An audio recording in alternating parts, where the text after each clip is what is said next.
तो पूरे मुंबई शहर में शिवसेना प्रणीत मुंबई महानगर पालिका के भ्रष्टाचार के खिलाफ, उस भ्रष्टाचार का पोल करने के लिए आज से ये पोल खोल अभियान हमने चालू किया है। और जब हमने सोचा कि ये पोल खोल अभियान कहां से चालू करें, तो स्वाभाविक सभी का एक मत हुआ कि ये पोल खोल अभियान कहां से प्रारंभ करना है, तो वह हनुमान नगर से प्रारंभ करना है, क्योंकि हनुमान ये श्री राम का भक्त था, उसका अनुयायी था।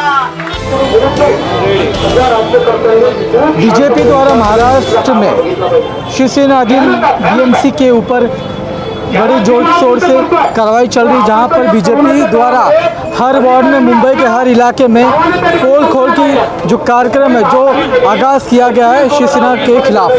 तो बीजेपी से काफ़ी लोग हमारे साथ मौजूद है, कार्यकर्ता, तो उन्होंने क्या वजह है इस पोल खोल करने की? बीजेपी आखिरकार शिवसेना के अधीन जो महानगर पालिका है उसके ऊपर क्यों इतना बड़ा एक्शन ले रही है? नहीं, गत 5 साल में शिवसेना ने जो भ्रष्टाचार मुंबई महानगर पालिका में किया है, और उस भ्रष्टाचार के नाते मुंबई का पूरा विकास ठप हो गया है। हम आज हनुमान नगर में पोल खोल अभियान की शुरुआत कर रहे हैं, क्योंकि हनुमान नगर के लोग मुंबई महानगर पालिका के इस भ्रष्टाचार के बहुत बाधित है। बाजू में ही पोईसर नदी का रुंदीकरण का जो काम है, अनेक वर्षों से लेके रखा है, ना वो रुंदीकरण करते हैं।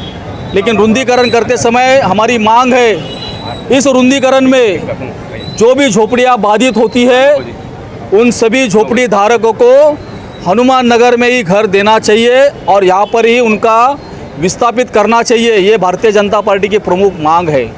नाले सफाई को जो भी निधि आया है, उस निधि का किस प्रकार से भ्रष्टाचार हुआ है। अनेक वर्षों से नाले की सफाई नहीं हो रही है। थोड़ी भी बारिश पड़ता है तो पूरा हनुमान नगर पूरा भर जाता है। और हम आने वाले समय में इस हनुमान नगर पोईसर नदी में जो भ्रष्टाचार हुआ है, उसकी भी हम पोल खोल हम यहाँ पे करेंगे।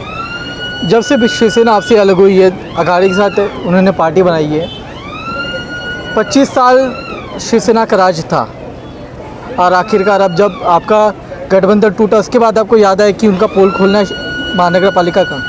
नहीं, भारतीय जनता पार्टी की कभी सत्ता नहीं थी ना।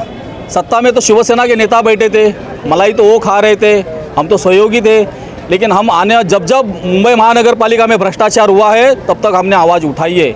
हमारे गठ नेता हो, मुंबई महानगर पालिका में भारतीय जनता पार्टी के नगर सेवक हो, वो समय समय पे इस विषय में आवाज़ उठाते गए हैं। और अभी तो हम सत्ता में है ही नहीं, वही सत्ता में बैठे हैं। तो और आप पेपर में तो पढ़ते हैं, यशवंत यादव का भ्रष्टाचार 4 महीने में 6 महीने में उन्होंने कितनी प्रॉपर्टी बनाई है, वो आप सभी को पता ही है। हम कभी सत्ता में नहीं थे, सत्ता में शिवसेना के लोग थे, और उन्होंने जो भी भ्रष्टाचार किया है उसकी हम पोल यहाँ पे ज़रूर खोलेंगे। लेकिन अभी हाथ धो के आप पीछे पड़ गए जब से आपका गठबंधन अलग हुआ है, ऐसा क्यों? नहीं, हाथ धो के पीछे पड़ी नहीं है। ये तो आप पत्रकार कुछ भी पूछ रहे हैं। ऐसा सच्चाई जो है वो लोगों में हम लाएंगे जी।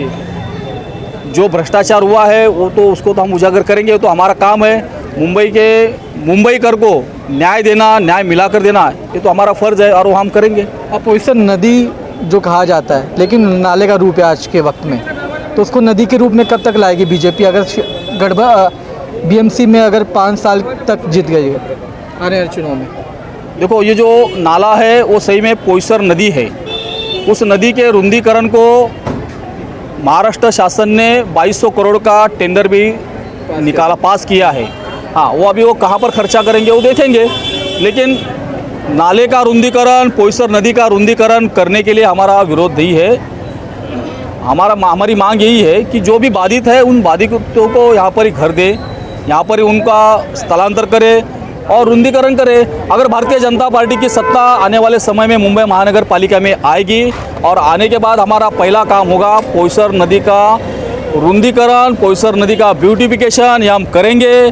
और जो विस्थापित हो गए उनको हम हनुमान नगर कांदिवली में घर देंगे या नहीं देंगे। और गड्ढे मुक्त मुंबई से कब राहत मिलेगी हम मुंबई को? वो शिवसेना के लोगों को पूछिए। सत्ता में आने पे हम लोग करेंगे। सत्ता में आने के बाद? सत्ता में आने के बाद हम एक भी गड्ढा नहीं रहेगा, इसकी मैं गारंटी देता हूँ। मुंबई महानगर में मुंबई का भाजपा का महापौर होगा, ये गड्ढा मुक्त मुंबई होगा। हाँ, ऐसा होगा, ये सही है। चलो बीजेपी कार्यकर्ता ने कहा कि अगर वो महानगर पालिका जीतते हैं तो मुंबई को गड्ढे मुक्त करेंगे और साथ ही कोयसर नदी को उनकी असली जगह दिखे है।